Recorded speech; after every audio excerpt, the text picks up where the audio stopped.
नमस्कार विद्यार्थी मित्रांनो, ASW गुरुजी मध्ये आपले स्वागत। आज आपण पोलीस भरती सराव पेपर क्रमांक 10 चे विश्लेषण पाहणार आहोत। मित्रांनो, आजच्या या व्हिडिओमध्ये आपण मराठी या विषयाचे विश्लेषण पाहणार आहोत। पहिला भाग हा मराठी घटक राहणार आहे, भाग दुसरा हा गणित विषयाचे विश्लेषण राहणार आहे, भाग तिसरा मध्ये बुद्धिमत्ता या घटकाचे विश्लेषण राहणार आहे आणि भाग चौथा मध्ये चालू घडामोडी आणि सामान्य ज्ञान याविषयी विश्लेषण राहणार आहे। तर आपण या पहिल्या भागात मराठी या भागाचे विश्लेषण पाहूया। पहिला प्रश्न होता मित्रांनो, अतिथी या शब्दाला समानार्थी शब्द। पहिला पर्याय होता आदर सत्कार, दुसरा पर्याय तिथी नसलेला, तिसरा आहे मोठी तिथी आणि चौथा आहे पाहुणा। तर अतिथी या शब्दाला समानार्थी शब्द जो आहे मित्रांनो तो पाहुणा आहे। त्यानंतर दुसरा प्रश्न पहा, खालीलपैकी सूर्य या शब्दास समानार्थी नसलेला शब्द सांगा। नसलेला शब्द सांगा। असलेला नसलेला प्रश्न पहिले वाचा, कारण प्रश्न जर वाचला नाही प्रॉपरली तर आपलं उत्तर सुद्धा चुकीचं होऊ शकते। त्यामुळे प्रश्न पहिले सविस्तर वाचत जा मित्रांनो। तर पहा, दिनकर पहिला पर्याय, दुसरा आहे दिवाकर, तिसरा आहे प्रभाकर आणि चौथा आहे सुधाकर। तर मित्रांनो, सूर्य या शब्दात समानार्थी नसलेला शब्द म्हणजेच सुधाकर। सुधाकर म्हणजेच काय? चंद्र। सूर्य या शब्दास दिनकर सुद्धा म्हणतात, दिवाकर, प्रभाकर, त्याचप्रमाणे भास्कर, रवी, मित्र, आदित्य, भानू हे सुद्धा सूर्याला समानार्थी शब्द आहे। तर या अनुषंगाने हे लक्षात ठेवा, भास्कर, रवी, मित्र, आदित्य आणि भानू। त्यानंतर चौथा प्रश्न पाहूया, खालील म्हणीमध्ये योग्य पर्यायी शब्द लिहा। पडत्या फळाची, इथे रिकामी जागा दिलेली आहे। तर पहा, मन पूर्ण करायचे। पहिला पर्याय रास, दुसरा आहे आज्ञा, तिसरा आहे गोडी आणि चौथा आहे साल। तर पडत्या फळाची आज्ञा, पडत्या फळाची आज्ञा पर्याय क्रमांक 2 उत्तर राहील मित्रांनो। त्यानंतर पाचवा प्रश्न पहा, आकाशात वावरणारे। पहिला पर्याय भूचर, दुसरा आहे हवाचर, तिसरा आहे पवनचर आणि चौथा आहे खेचर। तर आकाशात वावरणारे ला म्हणतात खेचर म्हणतात मित्रांनो। त्यानंतरचा प्रश्न बघूया, ध्वनिदर्शक शब्द कबुतराचे, पारव्याचे। ध्वनिदर्शक शब्द तुम्ही आवर्जून पाहून घ्या, सगळ्या प्राण्याचे ध्वनी कसे राहतात आणि त्यांना काय म्हणतात। तर पहिला पर्याय घुतकार, दुसरा आहे घुमणे, तिसरा आहे कावकाव आणि चौथा आहे चिवचिव।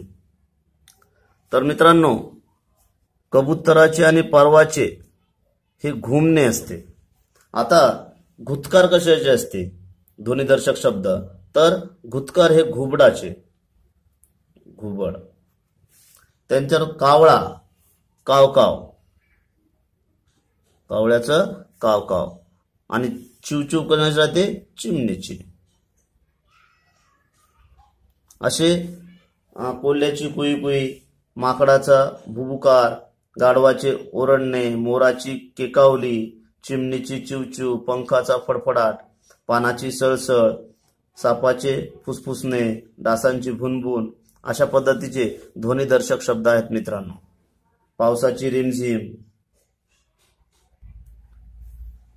त्यानंतरचा प्रश्न पहा, समूहदर्शक शब्द नाण्याची असते। पर्याय पहा, पहिला चळत, दुसरा आहे लोंगर, तिसरा आहे रास आणि चौथा आहे थप्पी। तर नाण्याची चळत असते मित्रांनो, नाण्याची काय? चळत। यामध्ये पहा, धान्याची रास असते। धान्याची काय असते? रास। केळ्यांचा लोंगर किंवा घड, केळ्यांचा लोंगर किंवा घड। आणि थप्पी कोणाची असते मित्रांनो? नोटांची थप्पी। त्याचप्रमाणे नोटांचे पुडके म्हणतात, काजूची गाथण, दुर्वांची जुडी, विमानाचा ताफा। तर असे समूहदर्शक शब्द आहेत। तर लोंगर लक्षात ठेवा, केळांचा लोंगर, रास कशाची असते? धान्याची, थप्पी ही नोटांची आणि नाण्याची काय असते मग? तर चळत। नाण्याची चळत आणि नोटांची थप्पी किंवा पुडके हे लक्षात ठेवा, हे कन्फ्यूज होऊ नका। नाण्याची चळत आणि नोटांची थप्पी किंवा पुडके। त्यानंतर आठवा प्रश्न पहा, शुद्धलेखन दृष्ट्या चुकीचा शब्द सांगा। प्रतीक्षा, दुसरा पर्याय निलिमा, तिसरा आहे कुसुम आणि चौथा आहे प्रीती। तर शुद्धलेखन दृष्ट्या चुकीचा शब्द मित्रांनो हा कुसुम आहे. कुसुम शब्द कसा असावा तर कुसुम अशा पद्धतीने राहतो, परंतु इथे सु जे आहे तो दीर्घ स्वरूपाचा आहे इथे, तर त्यामुळे हे चुकीचा शब्द आहे. बाकीचे सर्व हे योग्य आहेत. प्रतीक्षा असा शब्द राहतो, निलिमा सुद्धा आणि प्रीती. 9वा प्रश्न पहा. सरळ समाजमान्य अर्थ व्यक्त करणाऱ्या शब्दांच्या शक्तीस म्हणतात. पहिला पर्याय अमिदा, व्यंजना, तिसरा पर्याय लक्षणा आणि चौथा यापैकी नाही. शब्द शक्ती एकूण 3 आहेत मित्रांनो, अमिदा, व्यंजना आणि लक्षणा. तर सरळ व समाजमान्य अर्थ व्यक्त करणाऱ्या शब्दांना अमिदा म्हणतात. म्हणजेच एखादा शब्द उच्चारल्यावर त्याचा जो रूढ व सरळ समाजमान्य एकच अर्थ निघतो त्याला म्हणायचं अमिदा. आता व्यंजना पाहूया. मूळ अर्थाला बाधा न आणता दुसरा अर्थ व्यक्त करण्याची जी शब्दाची शक्ती असते तिला व्यंजना असे म्हणतात. मूळ अर्थाला बाधा न आणता आणि सरळ व समाजमान्य अर्थ व्यक्त करणाऱ्या शब्दाच्या शक्तीस काय म्हणतात तर अमिदा. आणि मूळ अर्थाला बाधा न आणता दुसरा अर्थ व्यक्त करण्याची शक्ती असते त्याला काय म्हणायचं व्यंजना. आणि लक्षणा म्हणजे काय, ज्या शब्दशक्तीमध्ये शब्दाचा मूळ अर्थ लक्षात न घेता त्याच्याशी सुसंगत असा दुसराच अर्थ व्यक्त घ्यावा लागतो त्याला म्हणायचं लक्षणा. हे शब्दाच्या 3 शक्ती लक्षात असू द्या. तर सरळ व समाजमान्य अर्थ व्यक्त करणाऱ्या शब्दाच्या शक्तीस अमिदा म्हणतात. त्यानंतरचा प्रश्न पाहूया. उपसर्ग साधित शब्द शोधा. पहिला पर्याय अभिरुची, दुसरा पर्याय वृत्तपत्र, तिसरा पर्याय दैनिक आणि चौथा पर्याय मासिक. तर मित्रांनो उपसर्ग घटित शब्द म्हणजे काय तर ज्या शब्दाच्या पूर्वी जी अक्षरे जोडली जातात त्याला उपसर्ग म्हणतात. आता इथे पहा पहिल्या पर्यायात अभिरुची. अभि हा उपसर्ग साधित शब्द आहे, अभिरुची हा उपसर्ग साधित शब्द आहे. पर्याय क्रमांक 1. 11वा प्रश्न पाहूया. त्याने चांगला अभ्यास केला या वाक्यातील कर्म ओळखा. तर त्याने चांगला अभ्यास केला या वाक्यातील जे कर्म आहे ते अभ्यास आहे. त्यानंतर 12वा प्रश्न पाहूया. खालीलपैकी कोणता शब्द कानडी भाषेतून आलेला आहे. कानडी भाषेतून पहिला पर्याय पगार, दुसरा पर्याय दलाल, तिसरा आहे जाहीर आणि चौथा आहे उडीद. तर कानडी भाषेतून आलेला शब्द आहे मित्रांनो उडीद. आता पगार कोणत्या भाषेतील आहे, पगार आहे पोर्तुगीज भाषेतून आलेला शब्द.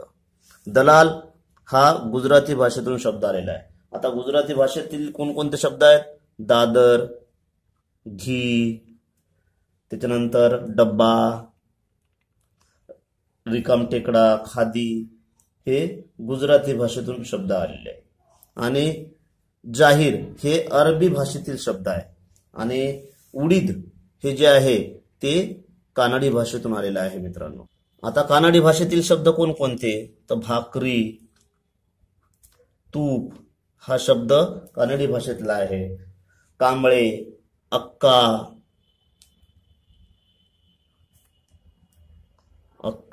अन्ना हे कोणत्या भाषेतील शब्द आहे, पूर्ण कानडी भाषेतील. त्याचप्रमाणे अडकित्ता,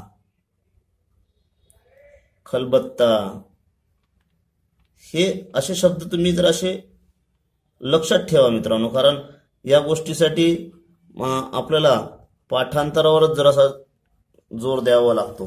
कारण ह्या गोष्टी पोर्तुगीज भाषेतून कोणता शब्द आला, कानडी भाषेतून कोणता शब्द आला, 2-3 वेळेस ट्रेस केला की येऊन जाते. जसं हिंदी मधली एक ट्रिक्स आहे, दिल और बच्चा करोडो की बात करते है, असा एक टेक्निक आहे त्याचं. तसे काही ट्रिक्स बनवून आपण ते लक्षात ठेवता येईल. त्यानंतर 13वा प्रश्न बघूया. अलंकार ओळखा. आभाळागत माया तुझी आमावरी राहू दे. तर मित्रांनो पर्याय पहा. पहिला पर्याय अतिशयोक्ती अलंकार, दुसरा आहे रूपक अलंकार, तिसरा आहे उपमा अलंकार आणि चौथा आहे श्लेष अलंकार. तर आभाळागत माया तुझी आमावरी राहू दे हा उपमा अलंकार आहे.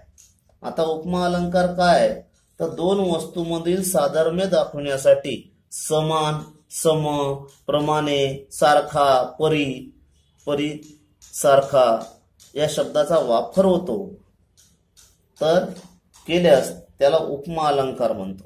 कोणकोणते शब्द? सम, समान, परी, त्यानंतर सारखा, प्रमाणे हे जर शब्द यामध्ये शब्दाचा वापर केल्यास उपमा अलंकार होतो मित्रांनो. तर याचं उत्तर काय आहे मित्रांनो? उपमा अलंकार. त्यानंतर 14वा प्रश्न पहा. द्वंद्व समाजात कोणते पद महत्वाचे असते? पर्याय पहिला पहिले पद, पर्याय दुसरा दुसरे पद, पर्याय तिसरा दोन्ही आणि पर्याय चौथा दोन्ही नाही. तर द्वंद्व समाजात दोन्ही पद महत्वाचे असते मित्रांनो.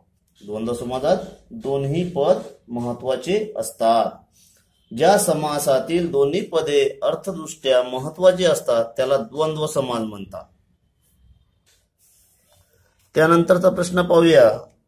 पावसात भिजण्याचा आनंद विलक्षण असतो या वाक्याचा प्रकार ओळखा.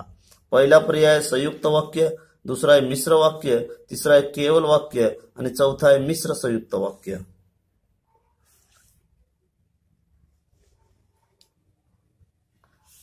तर मित्रांनो, पावसात भिजण्याचा आनंद विलक्षण असतो या वाक्याचा प्रकार कोणता? तर केवल वाक्य. तर केवल वाक्यामध्ये लक्षात ठेवा, ज्या वाक्यात एकच उद्देश व एकच विधेय असते त्यास केवल वाक्य म्हणतात. या वाक्यात एकच उद्देश आणि एकच विधेय आहे त्यामुळे वाक्याचा प्रकार कोणता झाला? तर केवल वाक्य. त्यानंतरचा प्रश्न पहा. रामाने धनुष्य मोडले, प्रयोग ओळखा. पहिला पर्याय प्रधान कर्तृक कर्मणी, दुसरा आहे समापन कर्मणी, तिसरा आहे नवीन कर्मणी आणि चौथा आहे पुराण कर्मणी. तर मित्रांनो, रामाने धनुष्य मोडले हा प्रयोग झाला प्रधान कर्तृक कर्मणी. आता प्रधान कर्तृक कर्मणी प्रयोगाची लक्षणे कोणती? तर कर्त्याला बहुतेकदा तृतीय आणि चतुर्थीचा प्रत्यय असतो. इथे पहा, नेहेशी तृतीय किंवा चतुर्थीचा प्रत्यय असतो आणि कर्माला प्रत्यय नसतो. कर्माला प्रत्यय नसतो. तर मित्रांनो, रामाने धनुष्य मोडले प्रयोग कोणता झाला? मग प्रधान कर्तृक कर्मणी. त्यानंतरचा 17वा प्रश्न पहा. योग्य केवल प्रयोगी अव्ययाचा पुढील वाक्यात उपयोग करा. इथे उद्गारवाचक चिन्ह दिलेलं आहे. काय हे तुझं अक्षर? यामध्ये पर्याय पहा. पहिला पर्याय शी, दुसरा शाबास, तिसरा अबब आणि चौथा पर्याय ठीक.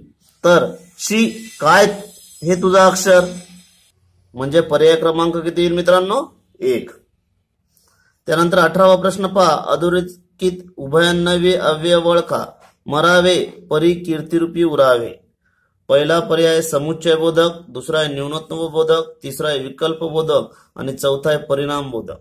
तर मित्रांनो, उभयान्वयी अव्ययाचे प्रकार आहेत आणि हे तुम्ही पुस्तकात चांगल्या पद्धतीने पाहून घ्या. समुच्चय बोधक कोणते, न्यूनत्व बोधक कोणते, विकल्प बोधक कोणते, परिणाम बोधक कोणते.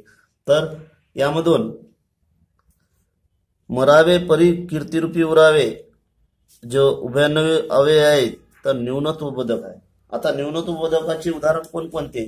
तर पण, परी, परंतु, हे बाकी हे काय आहेत? जर शब्द येत असतील तर ते न्यूनत्व बोधक उभयान्वयी अव्यय आहेत. तर इथे पहा, परी आलेला आहे. मरावे, परी, कीर्तिरूपी उरावे. तर कोणता प्रकार आहे मित्रांनो? न्यूनत्व बोधक. त्यानंतरचा प्रश्न पहा. कालवाचक क्रियाविशेषण नसलेला शब्द कोणता?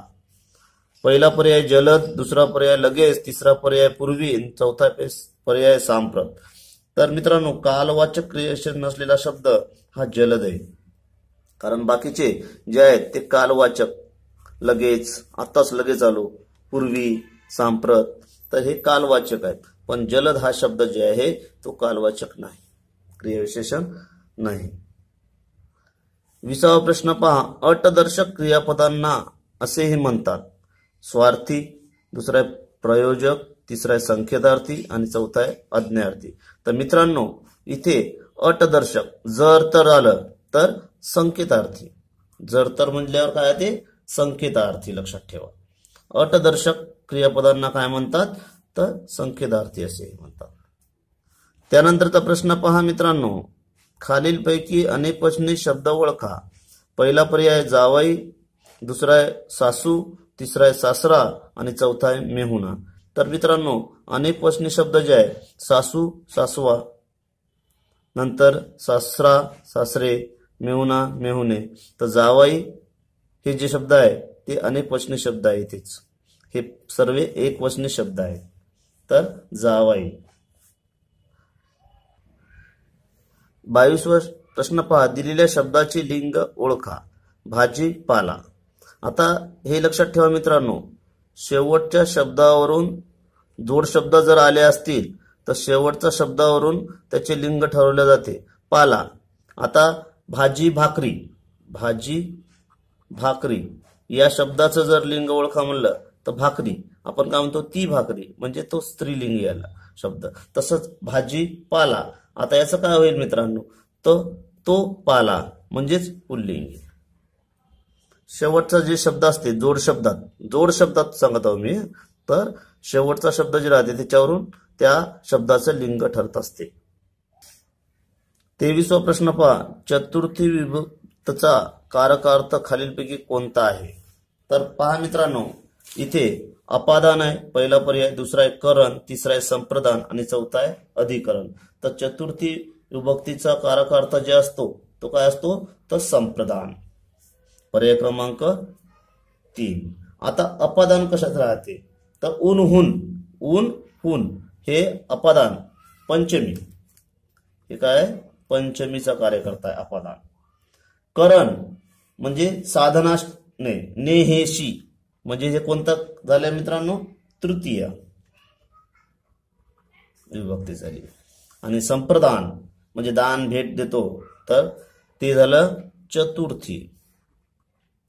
आणि अधिकरण म्हणजे स्थळ वेळ असते तर तय्या आपण म्हणतोय तर सप्तमी. अधिकरण सप्तमी, संप्रदान चतुर्थी आणि तृतीयाचा कारकर्ता करण आणि पंचमी अपादान. हे सुद्धा अशा अनुषंगाने लक्षात ठेवा. आणि प्रथमाचा काय राहतो तर कर्ता, द्वितीय कर्म आणि षष्टीचा संबंध असतो. 24वा प्रश्न पहा, धातू साधित नाम नसलेला पर्याय ओळखा. पहिला पर्याय पळणे, दुसरा आहे रडू, तिसरा आहे हसू आणि चौथा आहे सत्य. तर मित्रांनो यामध्ये धातू साधित नाम नसलेला शब्द हा सत्य आहे. पहा पळणे पळ हा धातू साधित, रडू रड, हसू हस हा धातू साधित नाम नसलेला पर्याय कोणता आहे मग तर सत्य. खालीलपैकी भाववाचक नाम नसलेला पर्याय कोणता. पहिला पर्याय मौर्य, दुसरा पर्याय शौर्य, तिसरा पर्याय कौर्य आणि चौथा आहे धैर्य. तर मित्रांनो भाववाचक नाम नसलेला शब्द हा मौर्य आहे.